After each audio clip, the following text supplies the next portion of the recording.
લોકસભાના વિરોધ પક્ષના નેતા રાહુલ ગાંધી આણંદની મુલાકાતે છે। કોંગ્રેસના પ્રમુખો અને હોદ્દેદારોના કાર્યક્રમ સ્થળે પહોંચ્યા છે।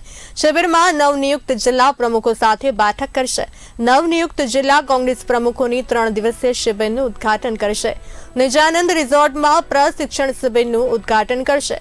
અમૂલ સભાસદો સાથે પણ સંવાદ કરશે। 3 વાગે પશુપાલકો અને દૂધ મંડળો સાથે ખાસ બેઠક કરશે। આણંદના બંધન પાર્ટી પ્લોટ ખાતે યોજાશે મુલાકાત। આજે જ્યારે રાહુલ ગાંધી આણંદ ખાતે આવ્યા છે ત્યારે અમૂલની ચૂંટણી વિશે કોંગ્રેસમાં શું રણનીતિ અંગે જાણીશું મનીષભાઈ જોડે, જે કોંગ્રેસના પ્રવક્તા છે। મનીષભાઈ, આપણે એ સમજાવો કે કોંગ્રેસમાં શું અમૂલની ચૂંટણીમાં શું રણનીતિ રહેશે? સમગ્ર દેશની અંદર કોંગ્રેસના સંગઠનને મજબૂત કરવા માટે સંગઠન સૂજન અભિયાન અને એના ભાગરૂપે ગુજરાત પાયલોટ પ્રોજેક્ટ કોંગ્રેસ સંગઠનને મજબૂત કરવાના અને એના ભાગરૂપે રાહુલજી જ્યારે ગુજરાતમાં ગાંધી સદાના ગુજરાતમાં સરદાર સાહેબની જન્મભૂમિ કર્મભૂમિ આણંદ ખાતે આવી જાય તેવા સંજોગોની અંદર આખા દેશની જે દિશા નિર્દેશ આપે, દેશ માટે ગૌરવની વાત, ગુજરાત માટે ગૌરવની વાત એવા અમૂલના સહકારના માળખાને જે રીતે ભારતીય જનતા પાર્ટીએ તસ કરીને સહકારમાં સરકાર ઘુસાડી દઈને જે રીતે પશુપાલકોને અન્યાય ભરી નીતિ કરે છે તેવા સંજોગોમાં પશુપાલકો સાથે રાહુલજી સંવાદ કરવાના છે। પશુપાલકોને શું મુશ્કેલી મળે છે?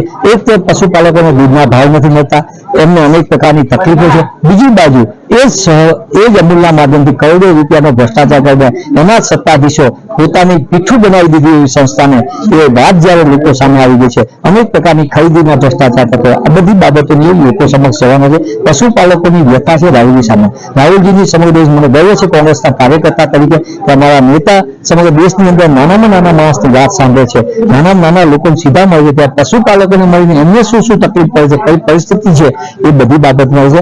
આગામી દિવસોની અમૂલની ચૂંટણી કરતા અમારી માટે સૌથી પહેલી મૂળભૂત મુદ્દો છે પશુપાલકોનો ન્યાય, જેના કારણે અમૂલ બ્રાન્ડ વિશ્વમાં બની છે અબજો રૂપિયાની। એ અમૂલમાં સંસ્થાનો લાભ પશુપાલકો મળે અને પશુપાલકોથી એના પરિવાર સશક્ત થાય એ દિશામાં કોંગ્રેસનો અભિગમ છે અને એ દિશામાં રહેશે।